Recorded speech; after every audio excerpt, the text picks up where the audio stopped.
1.5 lakhs save ஆகும் Tiago EV full ஓனர்ஷிப்ல வாங்கினா எப்படின்னு கேக்குறீங்களா? 5 லேக்ஸ் ஆன் ரோட் காஸ்ட் வரும் Tiago EV battery as a service ஆப்ஷன்ல வாங்கும்போது. அதுவே ஃபுல் ஓனர்ஷிப்னா 7.5 லேக்ஸ்க்குள்ள வரும். பேஸ்ல வாங்கினா 2.3 லேக்ஸ் அப்ஃப்ரண்டா மிச்சமாகும். ஆனா ஓவராலா பாத்தீங்கன்னா ஃபுல் ஓனர்ஷிப்ல தான் 1.5 லேக்ஸ் சேவ் ஆகும். டெய்லி ஒரு 60 கிலோமீட்டர்ஸ் ரன் பண்றோம்னு வச்சுக்கோங்க. சார்ஜிங் காஸ்ட் வருஷத்துக்கு 17,500 தான் ஆகும். ஆனா பேஸ்ல பேட்டரி ரெண்டல் காஸ்ட் சேர்க்கும் போது டோட்டலா 75,000 ஆகும். 5 இயர்ஸ் யூஸ் பண்ணிட்டு சேல் பண்ணா 40% ஆஃப் த வேல்யூக்கு போகுதுன்னு வைங்களேன். பேஸ்ல வாங்கின வண்டி வெறும் 1.9 லேக்ஸ்க்கும் ஃபுல் ஓனர்ஷிப்ல வாங்கின வண்டி 2.5 லேக்ஸ்க்கும் தான் போகும்.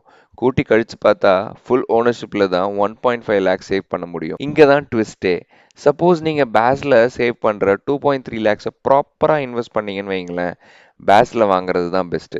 எவ்வளோ பெனிஃபிட்ன்றது நீங்க பண்ற இன்வெஸ்ட்மெண்ட்டை பொறுத்து இருக்கு. மினிமமா ஒரு எஃப்டில இன்வெஸ்ட் பண்ணா கூட 1.8 லேக்ஸ் வரைக்கும் சேவ் ஆகும். நீங்க எந்த ஆப்ஷனை சூஸ் பண்ணுவீங்கன்னு கமெண்ட்ல சொல்லுங்க. வீடியோ பிடிச்சிருந்தா லைக் பண்ணுங்க, ஷேர் பண்ணுங்க, சப்ஸ்கிரைப் பண்ணுங்க. See you all in next video. Until then, drive with care, drive with passion.